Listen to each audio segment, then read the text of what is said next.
Hello friends, आजिर এই ভিডিঅ'ত আপোনালোকে দেখিবলৈ পাব বিশেষকৈ ভাৰতীয় সংবিধানৰ ওপৰত আৰু অসমৰ ওপৰত কেইটামান বহুতেই গুৰুত্বপূৰ্ণ প্ৰশ্ন উত্তৰ আশা কৰিছো ভিডিঅ'টো আপোনালোকৰ ভাল লাগিব।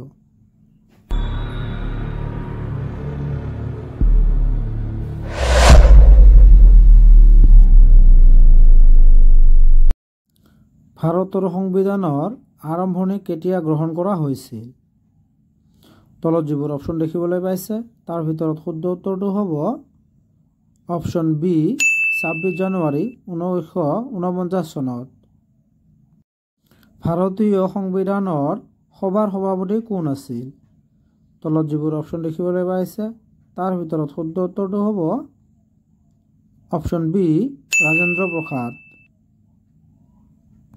3 নম্বৰ দি আছে ভাৰতীয় সংবিধান খচৰা কমিটিৰ অধ্যক্ষ কোন আছিল? তলত যিবোৰ অপশ্যন দেখিবলৈ পাইছে তাৰ ভিতৰত শুদ্ধ উত্তৰটো হ'ব option A B R Ambedkar. সংবিধান তৈয়াৰ হ'বলৈ কিমান দিন সময় লাগিছিল? তলত যিবোৰ অপশ্যন দেখিবলৈ পাইছে তাৰ ভিতৰত শুদ্ধ উত্তৰটো হ'ব অপশ্যন এ 2 বছৰ 11 মাহ 18 দিন। সংবিধান সভাৰ প্ৰথম অন্তৰ্ভুক্ত সভাপতি কোন আছিল? তলত যিবোৰ অপশ্যন দিয়া আছে তাৰ ভিতৰত শুদ্ধ উত্তৰটো হ'ব অপশ্যন বি সচিদানন্দ সিনহা। ভাৰতৰ সংবিধানৰ আৰম্ভণি কেতিয়া গ্ৰহণ কৰা হৈছিল? তলত যিবোৰ অপশ্যন দেখিবলৈ পাইছে তাৰ ভিতৰত শুদ্ধ উত্তৰটো হ'ব অপশ্যন বি 26 নৱেম্বৰ 1949 চনত। সংবিধান সভাৰ প্ৰথম বৈঠক কেতিয়া হৈছিল?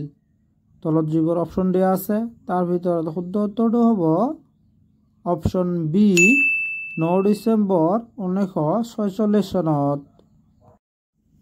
সংবিধান সভাই সংবিধান গ্ৰহণ কৰাৰ পিছত কেতিয়া কাৰ্যকৰী হৈছিল? তলত যিবোৰ অপশ্যন দেখিবলৈ পাইছে তাৰ ভিতৰত শুদ্ধ উত্তৰটো হ'ব অপশ্যন এ 26 জানুৱাৰী 1950 চনত। সংবিধানত বিশেষ অধিকাৰ ধাৰা 370 কোন ৰাজ্যৰ বাবে আছিল? তলত যিবোৰ অপশ্যন দেখিবলৈ পাইছে তাৰ ভিতৰত শুদ্ধ উত্তৰটো হ'ব অপশ্যন চি জম্মু কাশ্মীৰ। ভাৰতৰ সংবিধান লিখিত স্বৰূপত কোনে স্বাক্ষৰ কৰিছিল?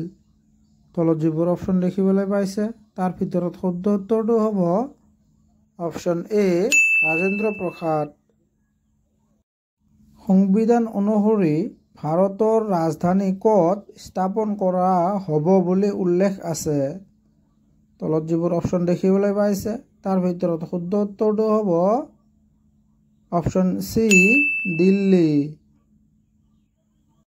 ভাৰতৰ সংবিধানত আইন দ্বাৰা শাসিত ৰাজ্য কোন দেশৰ পৰা গ্ৰহণ কৰা হৈছে?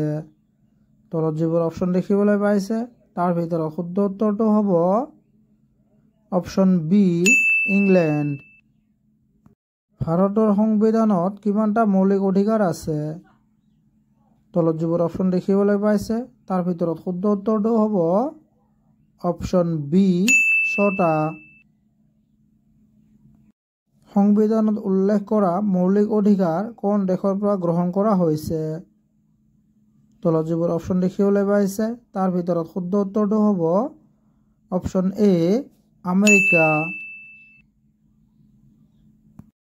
অসমৰ বিধানসভাত মুঠ কিমানখন আসন আছে? তলত যিবোৰ অপশ্যন দেখিবলৈ পাইছে তাৰ ভিতৰত শুদ্ধ উত্তৰটো হ'ব অপশ্যন চি 126খন। অসমৰ প্ৰথম গৰাকী ৰাজ্যপাল কোন আছিল? তলত যিবোৰ অপশ্যন দেখিবলৈ পাইছে তাৰ ভিতৰত শুদ্ধ উত্তৰটো হ'ব অপশ্যন এ বিশ্বনাথ দাস। অসমত অৰুণোদয় আঁচনি কেতিয়া আৰম্ভ কৰা হৈছিল? তলত যিবোৰ অপশ্যন দেখিবলৈ পাইছে তাৰ ভিতৰত শুদ্ধ উত্তৰটো হ'ব অপশ্যন চি 2020 চনত। অসমৰ বৃহত্তম ৰাষ্ট্ৰীয় দল কোনটো? তলত যিবোৰ অপশ্যন দেখিবলৈ পাইছে তাৰ ভিতৰত শুদ্ধ উত্তৰটো হ'ব অপশ্যন এ কংগ্ৰেছ। অসম চৰকাৰে দৰিদ্ৰ পৰিয়ালৰ বাবে নতুন কোনটো আঁচনি আৰম্ভ কৰিছে? তলত যিবোৰ অপশ্যন দেখিবলৈ পাইছে তাৰ ভিতৰত শুদ্ধ উত্তৰটো হ'ব অপশ্যন বি অৰুণোদয়। ভাৰতৰ সংবিধানত মুঠতে কিমানটা ধাৰা অন্তৰ্ভুক্ত আছিল? তলত যিবোৰ অপশ্যন দেখিবলৈ পাইছে তাৰ ভিতৰত শুদ্ধ উত্তৰটো হ'ব 395টা। ভাৰতৰ সংবিধানত প্ৰথম সংশোধনী কেতিয়া হৈছিল? তলত যিবোৰ অপশ্যন দেখিবলৈ পাইছে তাৰ ভিতৰত শুদ্ধ উত্তৰটো হ'ব অপশ্যন এ 1951 চনত। আজিৰ কাৰণে আছিল এইখিনিয়ে। আগলৈ লগ পাম নেক্সট এটা ভিডিঅ'ত। ধন্যবাদ।